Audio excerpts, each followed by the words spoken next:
آمین ذالک الکتاب لا ریب فیہ صدق اللہ العظیم۔ الف لام میم حروف مقطعات ہیں جن کے بارے میں عرض کر چکا ہوں۔ ذالک الکتاب لا ریب فیہ، یہ وہ کتاب ہے اس میں کوئی شک نہیں۔ الکتاب اس لیے کہا گیا ہے کہ قرآن مجید کی پیشین گوئیاں اور خوشخبریاں سابقہ کتابوں میں موجود تھیں، اور چونکہ اس سورہ مبارکہ میں اصل خطاب کا رخ جو ہے وہ ہے سابقہ امت مسلمہ کی طرف، تو ذالک کتاب نہیں کہا گیا، ذالک کتاب لا ریب فیہ نہیں، ذالک الکتاب یہ وہ کتاب ہے، کتاب موعود ہے جس کی پیشین گوئیاں تورات اور انجیل میں موجود تھیں۔ لا ریب فیہ اس میں کوئی شک نہیں، حرف اورا ریب نئے، تبدیل نئے، یہی الفاظ آئے ہیں سورہ سجدہ کے شروع میں بھی، الف لام میم تنزیل الکتاب لا ریب فیہ رب العالمین، لا ریب فیہ من رب العالمین، فیہ ھدی للمتقین۔ فیہ دونوں طرف مل سکتا ہے، لا ریب فیہ اسے معانقہ کہتے ہیں، لا ریب فیہ پڑھیں گے تو ھدی سے شروع کر دیں گے، لا ریب پر ختم کر دیں گے تو فیہ ھدی للمتقین، یہ دونوں معنی درست ہوں گے۔ ھدی للمتقین یہ ہدایت ہے، رہنمائی ہے اہل تقویٰ میں جو بچنا چاہیں۔ تقویٰ کا اصل مفہوم سمجھ لیجئے، وقاء یقی کسی کو بچانا، تقویٰ خود بچنا۔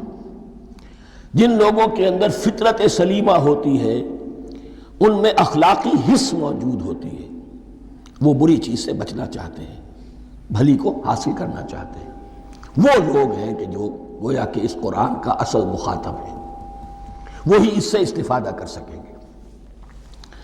الذین یؤمنون بالغیب، اب ان کے کچھ اوصاف، یہ اصل میں بہت زیادہ واضح ہوتا ہے تعویل خاص کے اعتبار سے کہ دیکھ لو درخت کو اپنے پھل سے پہچانتے ہیں، اس قرآن کے پھل موجود ہیں نا، یہ ابو بکر اور عمر اور عثمان اور علی کون ہیں؟ یہ جو مہاجرین آئے ہیں چل کر، مدینے والوں دیکھو یہ کون ہیں، ان کی شخصیتیں کیا ہیں، ان کا کردار کیا ہے، ان کے اوصاف کیا ہے، یہ کس درخت کے پھل ہیں، یہ اس بینہ کے پھل ہیں، یہ اس ذکرہ کے پھل ہیں۔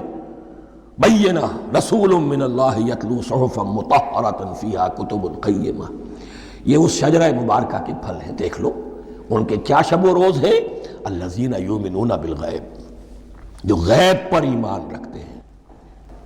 تعویل عام کے اعتبار سے اس کا بہت اہم مفہوم ہوگا، جو یہ طے کر لے کہ سوائے مادے کی دنیا کے مجھے اس سے آگے جانا ہی نہیں، unless I can verify۔ آپ کو معلوم ہے کہ میٹیریل جو حقائق ہے وہ تو آپ ویریفائی کر سکتے ہیں، آنکھ سے دیکھ سکتے ہیں، کان سے سن سکتے ہیں، ویریفائڈ ہے۔ جو یہ سمجھ لے گا کہ اس کے بیونڈ کچھ نہیں ہے، اس کے لیے قرآن میں کوئی ہدایت نہیں۔ ہدایت قرآنی کا نقطہ آغاز یہ ہے کہ انسان یہ سمجھ لے کہ جو اصل حقیقت ہے وہ مستور ہے، نگاہوں سے چھپی ہوئی ہے، سامنے جو کچھ نظر آ رہا ہے۔ ایک انگلستان کے بہت بڑے فلسفی کی کتاب کا عنوان ہے appearance and reality, reality and appearance, Bradley کی کتاب۔ اپیئرنس جو کچھ نظر آ رہا ہے یہ حقیقت نہیں، حقیقت اس کے پیچھے ہے۔ اور کنفیوشس کا ایک جملہ ہے جو بہت بڑا حکیم اور فلسفی تھا، چین کا بہت بڑا حکیم اور فلسفی، اور ہو سکتا ہے کہ نبی ہو، واللہ عالم، ہم کہہ نہیں سکتے۔ اس کی تعلیم بڑی اخلاقی تعلیم ہے، اور اس کا جملہ سنیے، یہ یؤمنون بالغیب کی اس سے زیادہ صحیح تشریح ممکن نہیں۔ There are certain things, there's nothing more real than what cannot be seen, and there's nothing more certain than what cannot be heard۔ وہ حقائق جو آنکھوں سے نہیں دیکھے جا سکتے اور کانوں سے نہیں سنے جا سکتے، ان سے زیادہ یقینی اور واقعی حقائق اور کوئی نہیں۔ There's nothing more real than what cannot be seen, and there's nothing more certain than what cannot be heard۔ الذین یؤمنون بالغیب وَيُقِيمُونَ الصَّلَاةَ، نماز قائم کرتے ہیں۔ وَمِمَّا رَزَقْنَاهُمْ يُنْفِقُونَ، اور جو کچھ ہم نے انہیں دیا ہے اس میں سے خرچ کرتے ہیں، خیر میں، بھلائی میں، نیکی میں، ابنائے نو کی حاجات کو رفع کرنے میں، لوگوں کی تکلیفیں دور کرنے میں، خود اللہ کے لیے، اللہ کی رضا جوئی کے لیے، اللہ کو قرض حسنہ دیتے ہوئے۔ وَالَّذِينَ يُؤْمِنُونَ بِمَا أُنزِلَ إِلَيْكَ وَمَا أُنزِلَ مِن قَبْلِكَ، اور وہ کہ جو ایمان رکھتے ہیں اس پر بھی جو آپ پر نازل کیا گیا ہے محمد صلی اللہ علیہ وسلم، اور اس پر بھی کہ جو آپ سے پہلے نازل کیا گیا۔ یہ بہت اہم الفاظ ہیں، اس لیے کہ عام طور پر آج کل ہمارے ہاں یہ خیال پھیلا ہوا ہے کہ یہ تورات اور انجیل کے پڑھنے کا کوئی فائدہ نہیں، کوئی ضرورت نہیں۔ کوئی ضرورت نہیں کی حد تک تو شاید بات صحیح ہو، لیکن کوئی فائدہ نہیں، یہ بالکل غلط ہے۔ یہ ابتدا ہے قرآن کی، اور کس قدر اہتمام کے ساتھ کہا جا رہا ہے۔ ایمان صرف قرآن پر نہیں، اس پر بھی کہ جو اس سے پہلے نازل کیا گیا۔ اور سورہ نساء کی آیت، اور سورہ نساء نازل ہوئی ہے کہیں جا کر سن 6 ہجری میں، یا ایھا الذین آمنوا آمنوا باللہ ورسولہ والکتاب الذی نزل علی رسولہ والکتاب الذی انزل من قبل۔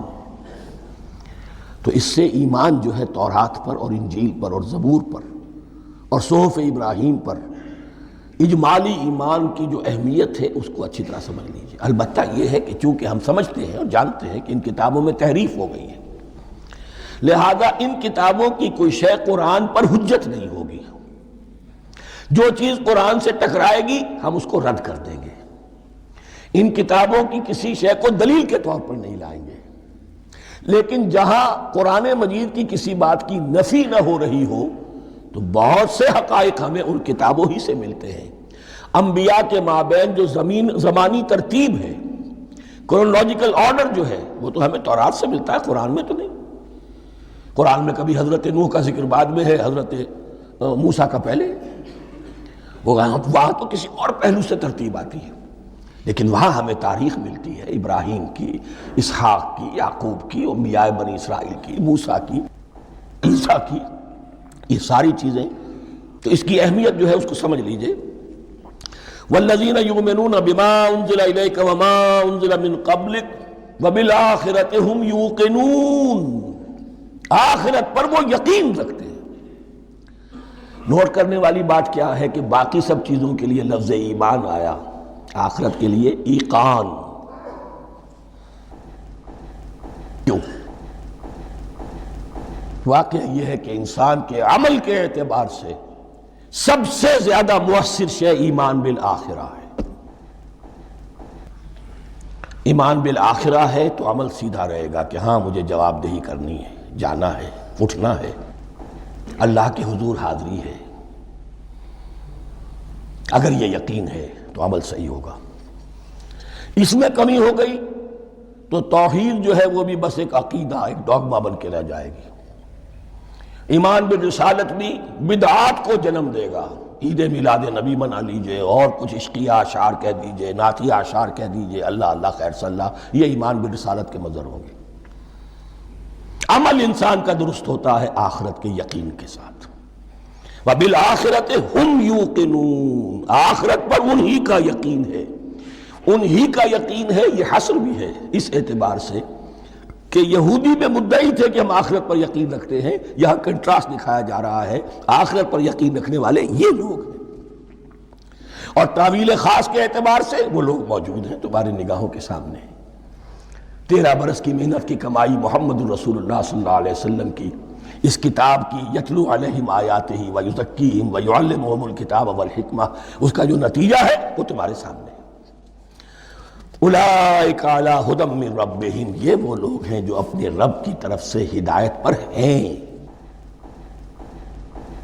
وہ ابتدائی ہدایت بھی ان کے پاس تھی، اور یہ تکمیلی ہدایت بھی، قرآن پر بھی ان کا یقین پورا ہے، اور محمد کا اتباع بھی وہ کر رہے ہیں۔ وَأُولَئِكَ هُمُ الْمُفْلِحُونَ، اور یہی وہ لوگ ہیں جو فلاح پانے والے ہیں۔ فلاح کا لفظ بھی قرآن مجید کی بڑی اہم اصطلاح ہے، منزل مراد کو پہنچ جانا، کسی باطنی حقیقت کا عیا ہو جانا۔ اسی لیے اس پر پھر گفتگو انشاءاللہ ہوگی سورہ مومنون کے شروع میں، لیکن یہ کہ فلاح پانے والے، کامیاب ہونے والے اصل میں یہی لوگ ہیں۔ تو گویا کہ تعویل خاص میں صحابہ کرام کی طرف اشارہ ہو گیا، تعویل عام میں ہر شخص کو بتا دیا گیا اگر قرآن کی ہدایت سے مستفید ہونا ہے تو یہ اوصاف اپنے اندر پیدا کرو۔ اب دوسرا گروہ، ان الذین کفروا سواء علیہم انذرتہم ام لم تنذرہم لا یؤمنون، یقیناً جن لوگوں نے کفر کیا، اور یہاں مراد کیا ہے؟ جو کفر پر اڑ گئے ہیں۔ اس کو ہم تعویل عام میں نہیں لے سکتے، اس لیے کہ اگر تو ہم اس کو عام میں لے لیں گے تو اس کے معنی تو یہ ہوں گے جس شخص نے کسی وقت کفر کیا اب وہ ہدایت پر آ ہی نہیں سکتا۔ نہیں، یہ بات نہیں ہے۔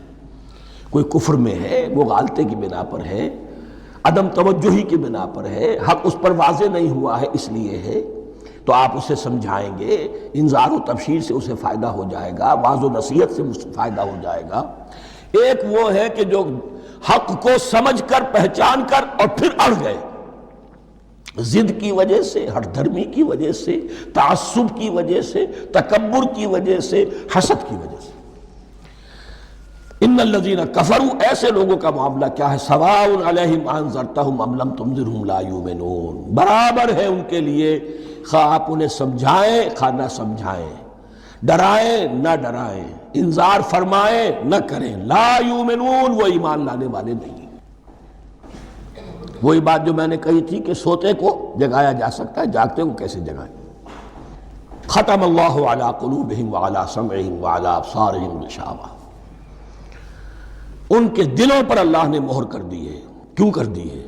یہ ابتداءً مہر نہیں ہوئی، جب حق کو پہچان کر انہوں نے رد کر دیا، اس کی پاداش میں، اس کی سزا کے طور پر۔ ختم اللہ علی قلوبہم، اللہ نے ان کے دلوں پر مہر کر دی ہے، وعلی سمعہم، اور ان کی سماعت پر بھی، وعلی ابصارہم غشاوہ، اور ان کی آنکھوں کے سامنے پردہ پڑ چکا ہے۔ یہ مضمون سورہ یاسین کے شروع میں پھر آئے گا بہت شر و بست کے ساتھ۔ وَلَهُمْ عَذَابٌ عَظِيمٌ، اور ان کے لیے تو اب بہت بڑا عذاب ہے۔ یہ دوسرا گروہ ہو گیا، ایک رکوع میں دو کو سمیٹ لیا گیا، کل ابھی 7 آیتیں ہوئی ہیں۔ ایک وہ گروہ جس نے قرآن مجید کی دعوت سے صحیح استفادہ کیا، ان میں طلب ہدایت کا مادہ موجود تھا، ان کی فطرتیں سلیم تھیں، ان کے سامنے دعوت آئی، قبول کی، اور قرآن کے بتائے ہوئے راستے پر چلے۔ وہ گلے سرسبد ہیں، وہ شجرہ قرآنی کے نہایت مبارک اور مقدس، وہ اس کے پھل ہیں۔ ایک گروہ وہ ہے جس نے حق کو پہچانا لیکن اس کو رد کر دیا اپنے تعصب یا ہٹ درمی کی وجہ سے۔ ان کا ذکر آ گیا بہت اختصار کے ساتھ، اس لیے کہ ان کا ذکر آپ کو بہت تفصیل سے مکی صورتوں میں ملے گا۔ اب آیا تیسرا گروہ، وَمِنَ النَّاسِ، اور لوگوں میں کچھ ایسے بھی ہیں، مَن يَقُولُ آمَنَّا بِاللَّهِ وَبِالْيَوْمِ الْآخِرِ وَمَا هُم بِمُؤْمِنِينَ، جو کہتے تو یہ ہے کہ ہم ایمان رکھتے ہیں اللہ پر بھی اور یوم آخر پر بھی، مگر وہ حقیقت میں مومن نہیں ہے۔ یہاں ایک بات سمجھ لیجئے، اکثر و بیشتر مفسرین نے اس تیسری کیٹیگری کے بارے میں یہی رائے قائم کی ہے کہ یہ منافقین مذکور ہیں یہاں، اگرچہ لفظ منافق یا لفظ نفاق نہیں آیا یہاں، لیکن مولانا امیر احسن اصلاحی صاحب نے ایک رائے ظاہر کی ہے جو بڑی قیمتی ہے، وہ یہ کہ یہاں ایک کردار کا نقشہ کھینچ دیا گیا ہے۔ غور کرنے والے غور کر لیں، دیکھ لیں، جس پر بھی وہ چسپاں ہو جائے۔ اور بالفعل جب یہ آیات نازل ہو رہی تھیں تو دو طبقات پر یہ کردار نگاری جو ہے، یہ جو شخصیت کا ہیولہ کھینچا جا رہا ہے، وہ دو کے اوپر راست آ رہا تھا۔ ایک علماء یہود،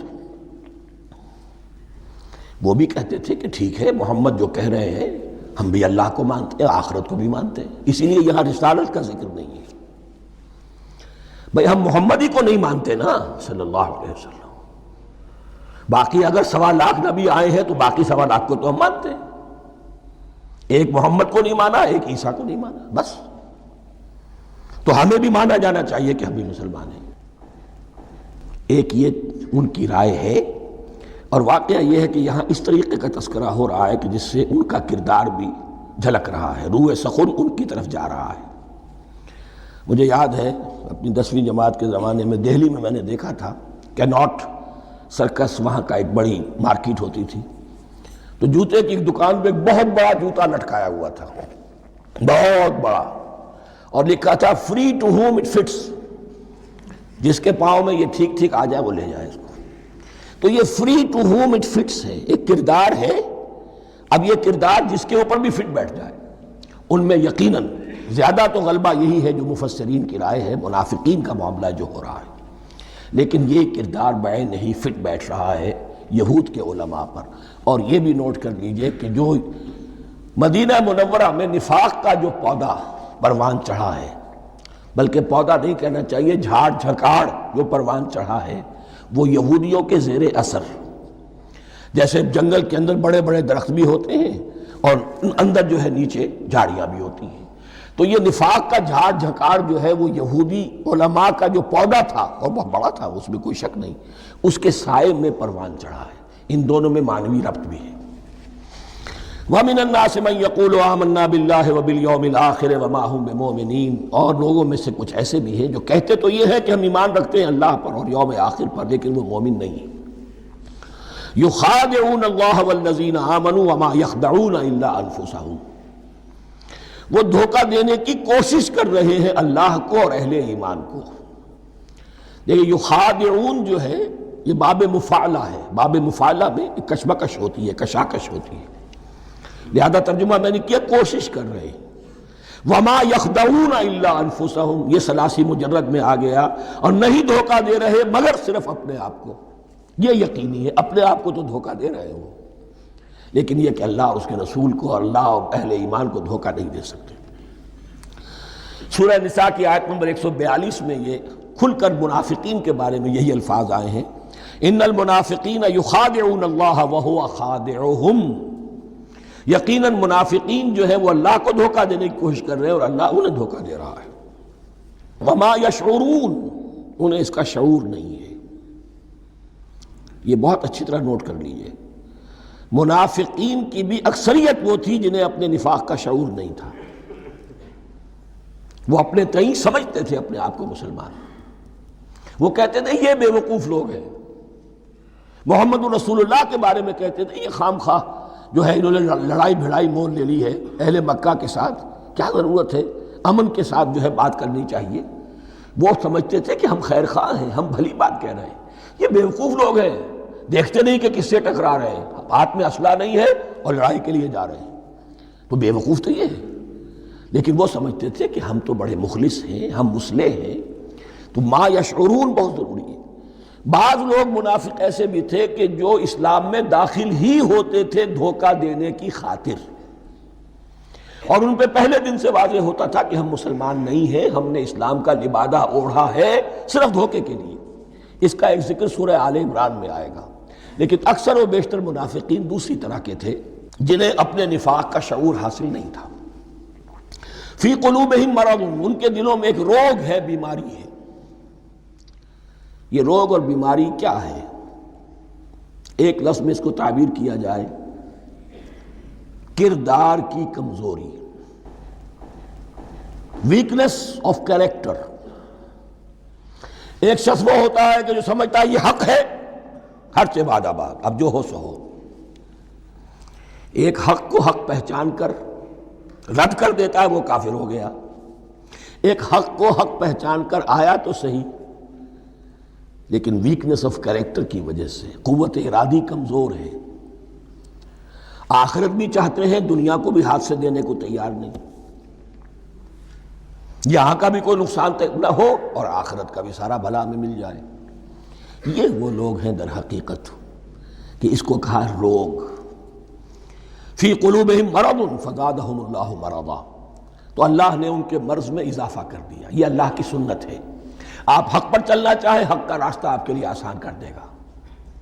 آپ برائی کی طرف جانا چاہیں، بڑی سے بڑی برائی آپ کے لیے ہلکی ہوتی چلی جائے گی. کوئی خاص بات ہی نہیں، چلو یہ بھی کر گزرو، جب یہ کر لیا تو یہ بھی کر گزرو. اور اگر آپ بین بین لٹکنا چاہیں تو اللہ اسی پہ چھوڑ دیتا ہے. ٹھیک ہے، آپ سمجھتے ہیں ہم کامیاب ہو رہے ہیں، ہم نے مسلمانوں کو بھی دھوکہ دے لیا، وہ ہمیں مسلمان سمجھتے ہیں، اور یہودیوں کو بھی دھوکہ دے لیا، وہ سمجھتے ہیں کہ ہم ان کے ساتھی ہیں، تو سمجھا کامیاب ہو رہے ہیں. حقیقت میں کامیابی نہیں. فی قلوبہم مرض فزادہم اللہ مرضا ولہم عذاب علیم بما کانوا یکذبون. اور ان کے لیے تو دردناک عذاب ہے. عذاب عظیم کا لفظ آیا تھا اوپر کفار کے لیے، وَلَهُمْ عَذَابٌ عَظِيمٌ، 7ویں آیت ختم ہوئی. اور عذاب علیم کا لفظ آیا یہاں، ان کے لیے دردناک المناک عذاب ہے، بما کانوا یکذبون، بسبب اس جھوٹ کے جو وہ بول رہے تھے۔ وَإِذَا قِيلَ لَهُمْ لَا تُفْسِدُوا فِي الْأَرْضِ، اور جب ان سے کہا جاتا تھا مت فساد کرو زمین میں، مراد کیا ہے اس سے؟ کہ جب محمد کو مان لیا کہ اللہ کے رسول ہیں، اب ٹھیک ٹھیک پیروی کرو، ان کے پیچھے چلو، ان کا حکم ہے تو جنگ کے لیے نکلو، ان کی طرف سے تقاضا آتا ہے مال پیش کرو، اور اگر تم اس سے کتراتے ہو تو فساد مچا رہے ہیں، جماعتی زندگی کے اندر فتنہ و فساد پیدا کر رہے ہیں۔ وَإِذَا قِيلَ لَهُمْ لَا تُفْسِدُوا فِي الْأَرْضِ قَالُوا إِنَّمَا نَحْنُ مُصْلِحُونَ، وہ کہتے تھے نہیں ہم تو صلح کرانے والے ہیں، اصلاح کرنے والے ہیں، ہم چاہتے ہیں لڑنا بھیڑنا کوئی اچھی بات نہیں ہے، ٹکراؤ تصادم یہ کوئی اچھے کام تھوڑا ہی ہے، بس ٹھنڈے ٹھنڈے دعوت دیتے رہو، جو چاہے قبول کر لے جو چاہے رد کر دے، خام خواہ یہ ٹکرانا اور یہ جنگ کرنا اور اللہ کے دین کو غالب کرنے کے لیے یہ قربانی دو اور یہ مصیبت جھیلو اور یہ مشقت برداشت کرو اور یہ چیز چھوڑو اور یہ ترک کرو، یہ کاہے کے لیے؟ وَإِذَا قِيلَ لَهُمْ لَا تُفْسِدُوا فِي الْأَرْضِ قَالُوا إِنَّمَا نَحْنُ مُصْلِحُونَ أَلَا إِنَّهُمْ هُمُ الْمُفْسِدُونَ وَلَكِنْ لَا يَشْعُرُونَ، آگاہ ہو جاؤ کہ وہی ہے مفسد، فساد پھیلانے والے، اس لیے کہ محمد رسول اللہ کی دعوت ہے زمین میں اصلاح کے لیے، اس اصلاح کے لیے کچھ آپریشن کرنا پڑے گا، مریض اس درجے کو پہنچ چکا ہے کہ آپریشن کے بغیر اس کی شفا نہیں ہوگی، اب اگر تم اس کے راستے میں رکاوٹ بنتے ہو تو در حقیقت تم فساد مچا رہے ہو لیکن تمہیں اس کا شعور نہیں ہے۔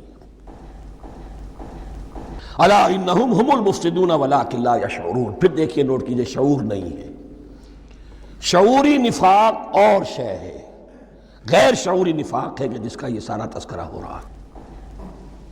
وَإِذَا قِيلَ لَهُمْ آمِنُوا كَمَا آمَنَ النَّاسُ، اور جب ان سے کہا جاتا ہے ایمان لاؤ جیسے دوسرے لوگ ایمان لائے ہیں، آخر دیکھو دوسرے یہ اہل ایمان ہیں، جب بلاوا آتا ہے فوراً لبیک حاضر ہوتے، جو بھی ہو یہ تم جو ہے آخر تم نے اور روش اختیار کی۔ وَإِذَا قِيلَ لَهُمْ آمِنُوا كَمَا آمَنَ النَّاسُ قَالُوا أَنُؤْمِنُ كَمَا آمَنَ السُّفَهَاءُ، وہ کہتے ہیں کہ کیا ہم ایمان لائے جیسے یہ بے وقوف لوگ ایمان لائے، انہیں تو اپنے نفع کی فکر، نہ نقصان کی فکر، نہ خطرات کا کوئی خیال، نہ اندیشوں کا کوئی گمان، جان جائے مال جائے، اولاد کو چھوڑ دیں، گھر بار چھوڑ کے آ گئے ہیں، ان سے بڑے بے وقوف کون ہوں گے؟ بال بچے چھوڑ آئے ہیں کفار مکہ کے رحم و کرم پر، سرداران قریش جو چاہے ان کے ساتھ کریں، تو یہ تو بے وقوف لوگ ہیں۔ آج کل آپ کہتے ہیں ایسے ہی لوگوں کو فینیٹکس ہیں، یہ فینیٹکس ہیں، دیکھ بھال کر چلنا چاہیے، دائیں بائیں دیکھ کر چلنا چاہیے، نفع نقصان کا خیال کر کے چلنا چاہیے، چاہے حق ہے ٹھیک ہے لیکن بہرحال اپنی مصلحتوں کو بھی اور اپنی اہل و عیال کی مصلحتوں کو بھی دیکھنا چاہیے۔ یہ لوگ تو معلوم ہوتا ہے کہ بالکل دیوانے ہو گئے، فینیٹکس ہو گئے۔ وَإِذَا قِيلَ لَهُمْ آمِنُوا كَمَا آمَنَ النَّاسُ قَالُوا أَنُؤْمِنُ كَمَا آمَنَ السُّفَهَاءُ أَلَا إِنَّهُمْ هُمُ السُّفَهَاءُ وَلَكِنْ لَا يَعْلَمُونَ، آگاہ ہو جاؤ کہ وہی بے وقوف ہیں لیکن انہیں علم نہیں ہے۔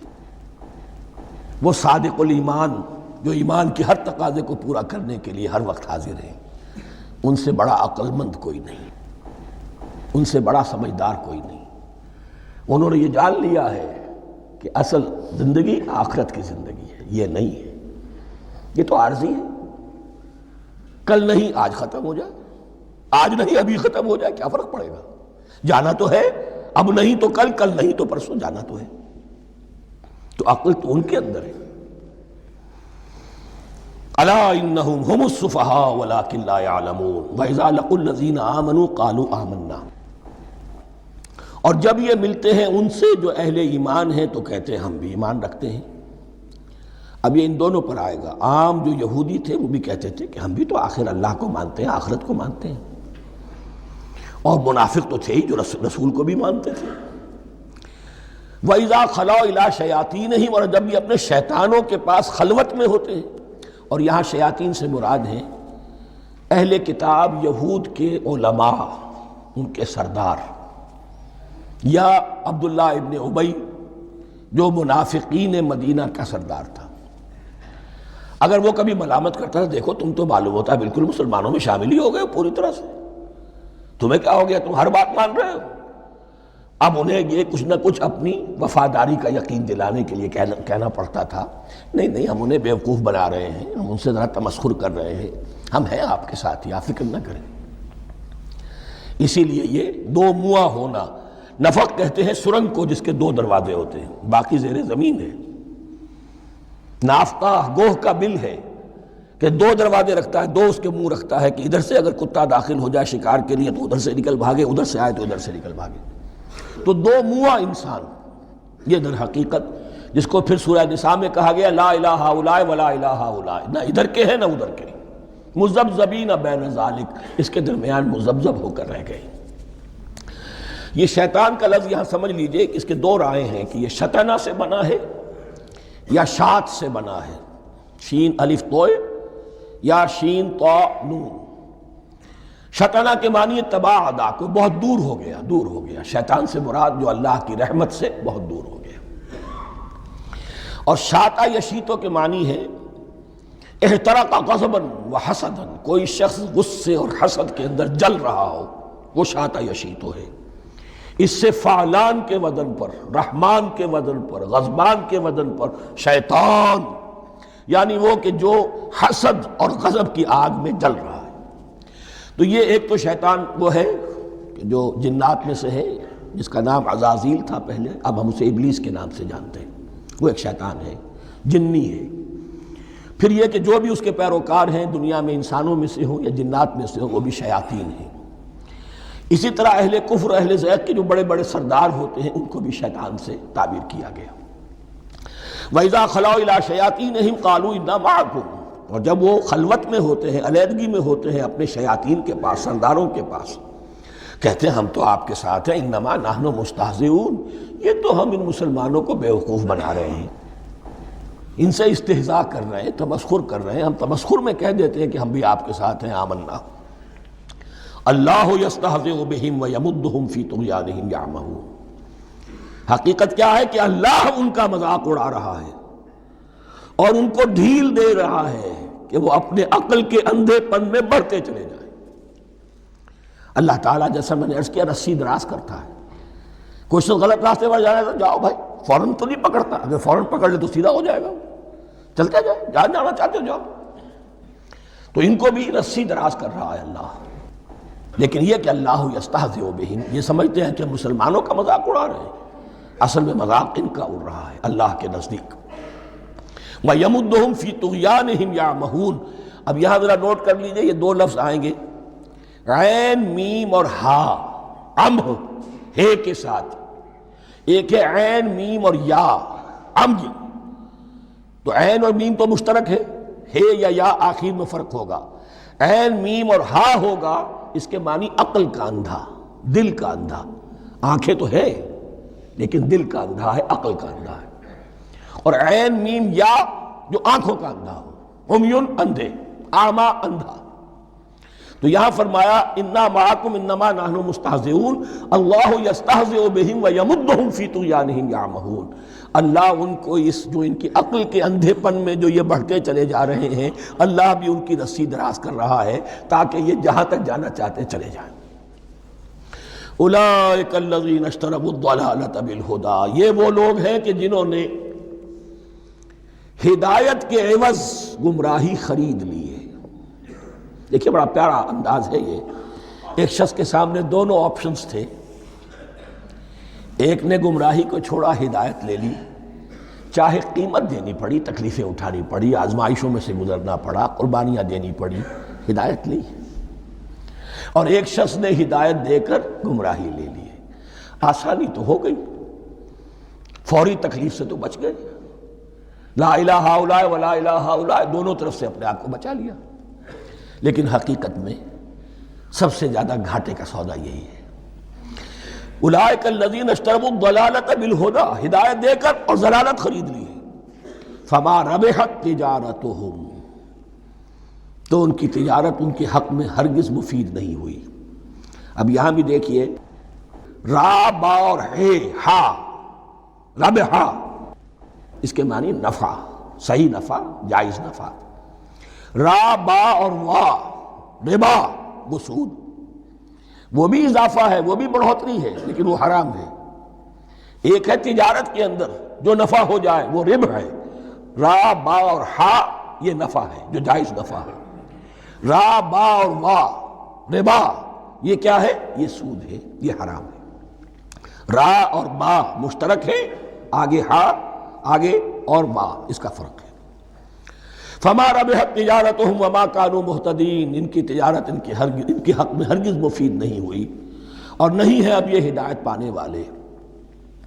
مثلہم، اب یہاں دو تمثیلیں آ رہی ہیں بڑی پیاری۔ پہلی تمثیل ہے کفار کے بارے میں، دوسری تمثیل ہے یہ بین والے لوگوں کے بارے میں۔ پہلوں کے لیے کیا تمثیل ہے؟ مثلہم کمثل الذی استوقد نارا، ان کی مثال اس شخص کی سی ہے جس نے آگ روشن کی۔ ایک نقشہ کھینچا جا رہا ہے، اندھیری شب ہے جدا اپنے قافلے سے ہے تو، تیرے لیے ہے میرا شعلہ نوا قندیل۔ اندھیری شب ہے، قافلہ بھٹک رہا ہے، کچھ لوگ بڑی ہمت کرتے ہیں، اندھیرے میں بھی ادھر ادھر سے لکڑیاں جمع کرتے ہیں اور آگ روشن کر دیتے ہیں، لیکن عین اس وقت جب آگ روشن ہوتی ہے کچھ لوگوں کی بینائی سلب ہو جاتی ہے۔ پہلے وہ اندھیرے میں اس لیے تھے کہ روشنی نہیں تھی، اب وہ اندھیرے کے اندھیرے میں رہ گئے کہ روشنی تو خارج میں آ گئی، اپنی اندر کی روشنی گل ہو گئی، بصارت سلب ہو گئی۔ یہ مثال ہے ان کفار کی کہ حضور کی آمد سے پہلے سب بھٹک رہے تھے، کوئی حقیقت واضح نہیں تھی، قافلہ انسانیت بھٹک رہا تھا اندھیری شب میں۔ محمد الرسول اللہ آئے، انہوں نے آگ روشن کر دی، اب راستہ کھل گیا، ہدایت واضح ہو گئی، لیکن کچھ ضد یا تعصب یا تکبر یا حسد کی بنیاد پر کچھ لوگوں کی اندر کی بینائی زائل ہو گئی، تو وہ تو ویسے کے ویسے بھٹک رہے ہیں، جیسے پہلے اندھیرے میں تھے ویسے ہی اب اندھیرے میں ہیں۔ روشنی میں آنے والے تو وہ ہیں، دیکھ لو جن کا ذکر سب سے پہلے ہوا ہے۔ مثلہم کمثل الذی استوقد نارا، اس شخص کی سی ہے کہ جس نے آگ روشن کی۔ فلما اضاءت ما حولہ، جب اس آگ نے اپنے ماحول کو گردا گرد کو روشن کر دیا، ذہب اللہ بنورہم، اللہ ان کی نور بصارت کو لے گیا، سلب کر لیا اللہ نے۔ وترکہم فی ظلمات لا یبصرون، اور چھوڑ دیا انہیں ان اندھیروں کے اندر کہ وہ کچھ نہیں دیکھتے۔ صم بکم عمی فہم لا یرجعون، اسم کہتے ہیں بہرے کو، سم جمع ہے اس کی، سمن۔ اب کمو کہتے ہیں گونگے کو، بکمن اس کی جمع ہے۔ آما کہتے ہیں اندھے کو، عمیٌ اس کی جمع ہے۔ یہ بہرے ہیں، گونگے ہیں، اندھے ہیں، فہم لا یرجعون، اب یہ لوٹنے والے نہیں۔ یہ کون ہے؟ ابو جہل ہے، ابو لہب ہے، ولید بن مغیرہ ہے، عقبہ ابن ابی معیط ہے، یہ سب کے سب ابھی زندہ ہے جب یہ آیات نازل ہو رہی ہیں۔ ابھی تو غزوہ بدر ہوگا سن 2 ہجری میں، اور اس میں یہ سب جو ہیں واصل جہنم ہوں گے، ابھی تک تو ہے نا۔ یہ لوگ ہو گئے اس کی مثال۔ وَمَثَلُهُمْ كَمَثَلِ الَّذِي اسْتَوْقَدَ نَارًا فَلَمَّا أَضَاءَتْ مَا حَوْلَهُ ذَهَبَ اللَّهُ بِنُورِهِمْ وَتَرَكَهُمْ فِي ظُلُمَاتٍ لَا يُبْصِرُونَ صُمٌّ بُكْمٌ عُمْيٌ فَهُمْ لَا يَرْجِعُونَ۔ اب دوسری مثال، أَوْ كَصَيِّبٍ مِّنَ السَّمَاءِ، یا بڑی زور کی بارش برس رہی ہے آسمان سے، فِيهِ ظُلُمَاتٌ، اس میں اندھیرے بھی ہیں، وَرَعْدٌ اور گرج ہے، وَبَرْقٌ اور بجلی چمک رہی ہے، یجعلون اصابعہم فی اذانہم من الصواعق حذر الموت، کچھ لوگ ہیں کہ جو اپنی انگلیاں اپنے کانوں کے اندر ٹھوسے ہوئے ہیں کہ وہ جو کڑک ہے اس سے ان کی جانیں نہ نکل جائیں، موت نہ آ جائے۔ کڑکا ایسا ہے کہ اس کڑکے سے بچنے کے لیے اپنی انگلیاں اپنی کانوں میں ٹھوس رکھی ہیں، حذر الموت، موت کے خوف سے۔ واللہ محیط بالکافرین، اللہ ایسے کافروں کا احاطہ کیے ہوئے ہے، بچ کر کہاں جائیں گے۔ یکاد البرق یخطف ابصارہم، قریب ہے کہ بجلی ان کی نگاہوں کو لے جائے، ان کی بینائی کو سلب کر لے۔ کلما اضاء لہم، لیکن ہوتا کیا ہے، جب ذرا روشنی ہوئی تو چل لیے، مشوا فیہ، بجلی چمکی کچھ نظر آ گیا دائیں بائیں تو کچھ تھوڑا سا چل لیے۔ وَإِذَا أَظْلَمَ عَلَيْهِمْ، اور جب تاریکی ان پر طاری ہو گئی، قاموا کھڑے کے کھڑے رہ گئے۔ یہ نقشہ ہے ان کا کہ ایک طرف بارش ہو رہی ہے، قرآن مجید ہے، آسمان سے نازل ہو رہا ہے، یہ ماہ مبارکہ ہے، یہ کتاب مبارکن ہے، لیکن یہ کہ اس کے ساتھ کڑکے ہیں، گرج ہے، کفر سے مقابلہ ہے، کفر کی طرف سے دھمکیاں ہیں، اندیشے ہیں، خطرات ہیں، امتحانات ہیں، آزمائشیں ہیں۔ ذرا کہیں حالات کچھ بہتر ہوئے، کچھ جسے بریدنگ سپیس کہتے ہیں ملی، تو تھوڑا سا چل لیے، ہم بھی مسلمان ہیں، کوئی خاص موقع نہیں ہے، کسی جنگ کے لیے بلایا نہیں جا رہا ہے، تو بڑھ چڑھ کے باتیں کر رہے ہیں، اپنے ایمان کا اظہار بھی کر رہے ہیں۔ جیسے ہی کوئی آزمائش آئی، قاموا ٹھٹک کر کھڑے کے کھڑے رہ گئے۔ وَلَوْ شَاءَ اللَّهُ لَذَهَبَ بِسَمْعِهِمْ وَأَبْصَارِهِمْ، اللہ چاہتا تو ان کی سماعت اور بصارت کو بھی سلب کر لیتا، لیکن اللہ کا قانون یہی ہے، جو جہاں رہنا چاہے اس نے آزادی ارادہ دی ہے انسان کو۔ تم اگر مومن صادق بن کر رہنا چاہتے ہو، اس کو آسان کر دے گا تمہارے لیے۔ تم نے اپنے تعصب کی وجہ سے، اپنے تکبر کی وجہ سے کفر کا راستہ اختیار کیا، اللہ اسی کو کھول دے گا۔ تم بیچ میں لٹکنا چاہتے ہو، لٹکتے رہو، اللہ تعالیٰ جو ہے جبراً کسی کو نہ حق پہ لائے گا، نہ جبراً کسی کو باطل پر لے کر جائے گا، اس لیے کہ جبر اگر ہو تو پھر امتحان کا معاملہ ختم، پھر جزا و سزا بیکار ہے، غیر منطقی ہے، غیر معقول ہے۔ ان اللہ علی کل شیء قدیر، یقیناً اللہ تعالیٰ ہر چیز پر قادر ہے۔ یہ دو رکوع اس اعتبار سے کہ انسانی شخصیتوں کا سمجھنا،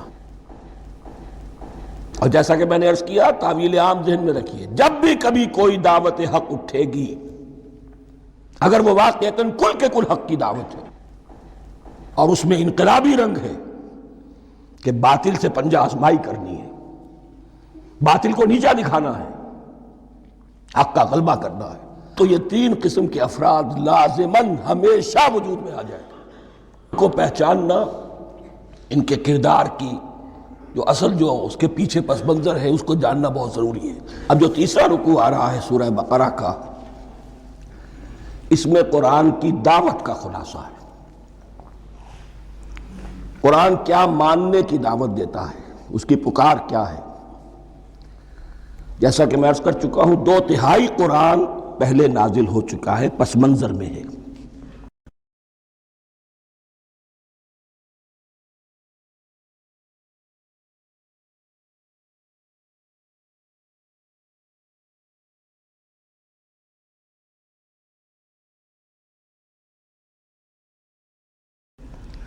ہمارے لیے اس ترتیب مصحف کے اعتبار سے وہ قرآن بعد میں آئے گا، ترتیب نزول کے اعتبار سے وہ پس منظر میں موجود ہے،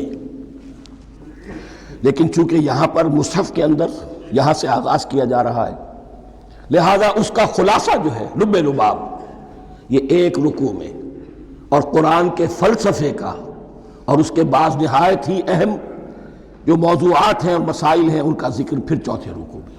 ابھی ہم تیسرا رکوع پڑھ رہے ہیں۔ یا ایھا الناس اعبدوا ربکم الذی خلقکم والذین من قبلکم لعلکم تتقون، اے لوگو بندگی اختیار کرو اپنے اس رب کی، اپنے اس مالک کی جس نے تمہیں پیدا کیا، اور نہ صرف تم کو پیدا کیا، تم سے پہلے جتنے لوگ گزرے انہیں بھی پیدا کیا تاکہ تم بچ سکو۔ یہ قرآن کی دعوت کا خلاصہ ہے، اور یہ نوٹ کر لیجئے، یہ تمام انبیاء اور رسل کی دعوت یہی تھی۔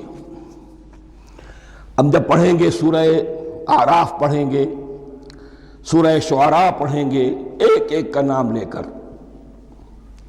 ان اعبدوا اللہ واطیعون، ہر رسول کی دعوت یہ تھی، اللہ کی بندگی کرو، میری اطاعت کرو۔ یا قوم اعبدوا اللہ ما لکم من الہ غیرہ، اے میری قوم کے لوگوں اللہ کی بندگی کرو، تمہارا کوئی الہ اور معبود اس کے سوا نہیں ہے۔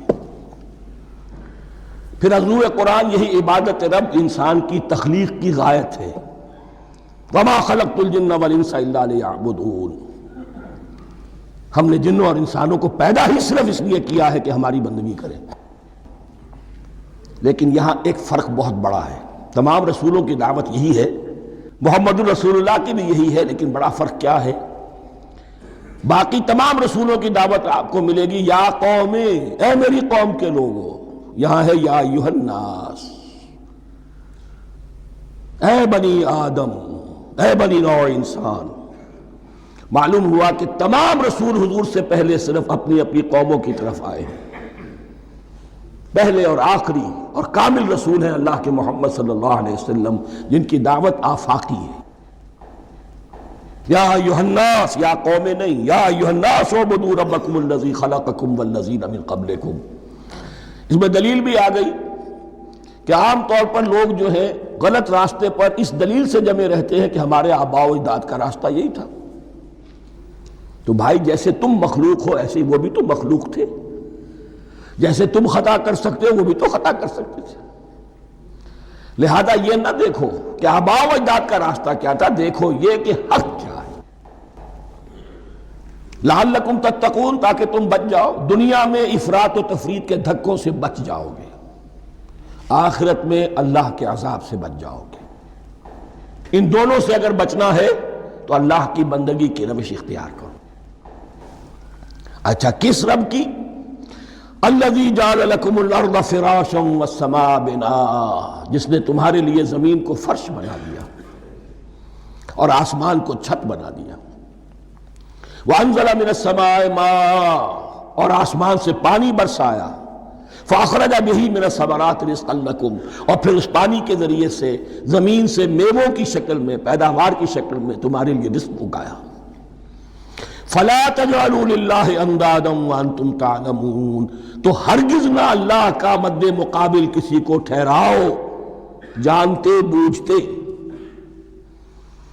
وانتم تعلمون کا ایک مطلب یہ بھی ہے کہ تم بھی مانتے ہو کہ اس کائنات کا خالق اللہ کے سوا کوئی نہیں۔ اہل عرب بھی مانتے تھے، جو ان کے دیوی دیوتا تھے وہ سمجھتے تھے کہ یہ اللہ کے اوتار ہیں یا اللہ کے ہاں بہت یہ پسندیدہ ہیں، اللہ کے محبوب ہیں، اس کے اولیاء ہیں، اس کی بیٹیاں ہیں، لہذا یہ شفاعت کریں گے تو ہمارا بیڑا پار ہو جائے گا۔ ورنہ خالق وہ مانتے تھے اللہ ایک ہی ہے۔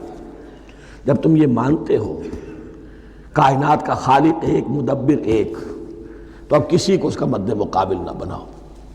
انداد ند کی جمع ہے، لا ضد لہ ولا ند لہ، اللہ کا کوئی مد مقابل نہیں۔ اس میں یہاں تک بات ہے کہ حضور اس درجے، اس توحید کی باریکیوں تک پہنچا کر گئے ہیں اس امت کو کہ کسی صحابی نے ایسے ہی کہہ دیا ما شاء اللہ و ما شئت، جو اللہ چاہے اور جو آپ چاہیں۔ حضور نے فوراً ٹوک دیا اجعلتنی للہ ندا، کیا تو نے مجھے اللہ کا مد مقابل بنا دیا ہے؟ اس کائنات میں مشیت صرف ایک کی چلتی ہے، کسی اور کی مشیت اس کی مشیت کے تابع پوری ہو جائے ہو جائے، لیکن مشیت مطلقہ صرف اس کی ہے۔ یہاں تک کہ حضور سے فرمایا گیا کہ اے نبی آپ کے لیے یہ ممکن نہیں ہے جسے چاہے ہدایت دے دیں، انک لا تہدی من احببت ولکن اللہ یہدی من یشاء۔ اگر یہ اختیار میں ہوتا تو ابو طالب دنیا سے بغیر ایمان لائے نہ جاتے۔ فلا تجعلوا للہ اندادا وانتم تعلمون۔ اب ان دو آیتوں میں تو یوں سمجھیے توحید نظری بھی اور توحید عملی بھی۔ توحید عملی کیا ہے؟ بندگی صرف اسی کی ہو۔ اب آیا ہے رسالت کا معاملہ، وَإِن كُنتُمْ فِي رَيْبٍ مِّمَّا نَزَّلْنَا عَلَىٰ عَبْدِنَا، اگر تمہیں رسالت محمدی پر شک ہے صلی اللہ علیہ وسلم، اس کے کیا معنی ہے؟ کہ تمہیں اس قرآن کے بارے میں شک ہے جو ہم نے اپنے بندے پر نازل کیا ہے۔ اگر ہے شک فی الواقع، وَإِن كُنتُمْ فِي رَيْبٍ، اگر تمہیں واقعتاً شک ہے مما نزلنا علی عبدنا، اس پر جو ہم نے اپنے بندے پر نازل فرمایا ہے، فاتوا بسورۃ من مثلہ، تو لے آؤ اس جیسی ایک ہی صورت۔ یہ ہم کل پوری تفصیل سے دیکھ چکے ہیں کہ برسبیل تنزل یہاں پہنچے ہیں۔ پہلے دو آیتیں میں نے آپ کو سنائی تھی جس میں پورے قرآن کی مثال لانے کا چیلنج کیا گیا، پھر ایک آیت سنائی جس میں 10 صورتیں ہی لے آؤ، اب آخری درجے میں ایک صورت ہی بنا لا، اور ایک صورت تو سورۃ العصر کے مساوی بھی ہو سکتی تھی، سورۃ الکوثر کے مساوی بھی ہو سکتی تھی۔ وَادْعُوا شُهَدَاءَكُم مِّن دُونِ اللَّهِ إِن كُنتُمْ صَادِقِينَ، اور بلا لو اپنے سارے مددگاروں کو اللہ کے سوا، جن ہوں انس ہوں، اس لیے کہ قریش کا خیال یہ تھا کہ جو شعراء ہوتے ہیں ان کے پاس جن ہوتے ہیں، وہ جن انہیں سکھاتے ہیں، ورنہ عام آدمی تو یہ شعر نہیں کہہ سکتا۔ تو تمہارا اگر کوئی گمان ہے کوئی جنات سکھانے والے ہیں، کوئی انسان ہے، خطیب ہیں، شعراء ہیں، ادیب، سب کو جمع کر، ان کنتم صادقین۔ اب یہ ہے بہت ہی، جس کو میں نے کل کہا تھا، آپ کو یاد ہوگا، قرآن کا انداز کیا ہوتا ہے کہ وہ اپنے اندر جھانکنے کی دعوت دیتا ہے۔ یہ گویا کہ آنکھوں میں آنکھیں ڈال کر یہ کہا جا رہا ہے کہ حقیقت میں تمہیں کوئی شک نہیں ہے، یہ تم بات بنا رہے ہو صرف، اگر واقعتاً شک ہے تو آؤ میدان۔ حقیقت یہ ہے کہ تمہیں شک نہیں ہے، اگر تم سچے ہو فاتوا بسورۃ من مثلہ، تو اس جیسی ایک ہی صورت بنا لاؤ۔ فإن لم تفعلوا، اب ذرا انداز دیکھیے تحدی کا اور چیلنج کا، پھر اگر تم یہ نہ کر پاؤ، وَلَن تَفْعَلُوا، اور ہرگز نہیں کر سکو گے، یہ چیلنج کون دے سکتا ہے؟ اللہ کے سوا کوئی نہیں دے سکتا۔ یہ انداز کسی کتاب کا نہیں ہے، ذَلِكَ الْكِتَابُ لَا رَيْبَ فِيهِ، یہ کسی کا نہیں ہے۔ فَإِن لَمْ تَفْعَلُوا وَلَن تَفْعَلُوا، پھر اگر تم نہ کر پاؤ اور تم ہرگز نہیں کر پاؤ گے، فَاتَّقُوا النَّارَ الَّتِي وَقُودُهَا النَّاسُ وَالْحِجَارَةُ، تو ڈرو اس آگ سے جس کا ایندھن بنیں گے انسان اور پتھر۔ اعدت للکافرین، کافروں کے لیے تیار کر لی گئی ہے، بھڑکا دی گئی ہے۔ پتھروں کا ذکر خاص طور پر کیوں ہے؟ دو اس کے امکانات ہیں۔ آپ کو معلوم ہے کہ وہ جو پتھر کا کوئلہ ہوتا ہے اس کی آگ بڑی سخت ہوتی تھی، عام جو ہمارا یہ لکڑی کا کوئلہ ہوتا ہے اس کے مقابلے میں، اور دوسرے یہ بھی کہ چونکہ انہوں نے جو معبود تراش رکھے تھے وہ پتھر کے ہوتے تھے، تمہارے ساتھ ہی تمہارے ان معبودوں کو بھی جھونکا جائے گا اور وہ بھی جلیں گے، تاکہ تمہاری حسرت کے اندر اضافہ ہو۔ ان سے ہم دعائیں مانگا کرتے تھے، ان کے سامنے ماتھے ٹیکتے تھے، ان کے سامنے ڈنڈوت کرتے تھے، ان کو چڑھاوے چڑھاتے تھے۔ اب یہاں گویا کہ ایمان باللہ، توحید، ایمان بالرسالت اور ایمان بالآخرت، فاتقوا النار التي وقودها الناس والحجارة اعدت للكافرین وبشر الذین آمنوا وعملوا الصالحات، اور بشارت دے دیجئے اے نبی ان لوگوں کو کہ جو ایمان لائے اور جنہوں نے نیک عمل کیے، ان لہم جنات تجری من تحتها الانہار، کہ ان کے لیے وہ باغات ہیں کہ جن کے دامن میں ندیاں بہتی ہوں گی۔ لفظی ترجمہ ہوگا جن کے نیچے ندیاں بہتی ہوں گی۔ مراد اس سے کیا ہے؟ عام فطری باغ وہ ہوتے تھے کہ جس میں ذرا اونچائی پر جو ہے درخت لگے ہوئے ہیں اور دامن میں ندی بہہ رہی ہے، تو اس سے خود بخود جو ہے وہ اریگیشن، نیچرل اریگیشن ہو رہی ہے، درختوں کے جڑوں تک پانی پہنچ رہا ہے۔ بہرحال ترجمہ آپ لفظی کریں، ان کے نیچے ندیاں بہتی ہوں گی، یا یہ کہ جن کے دامن میں ندیاں بہتی ہوں گی۔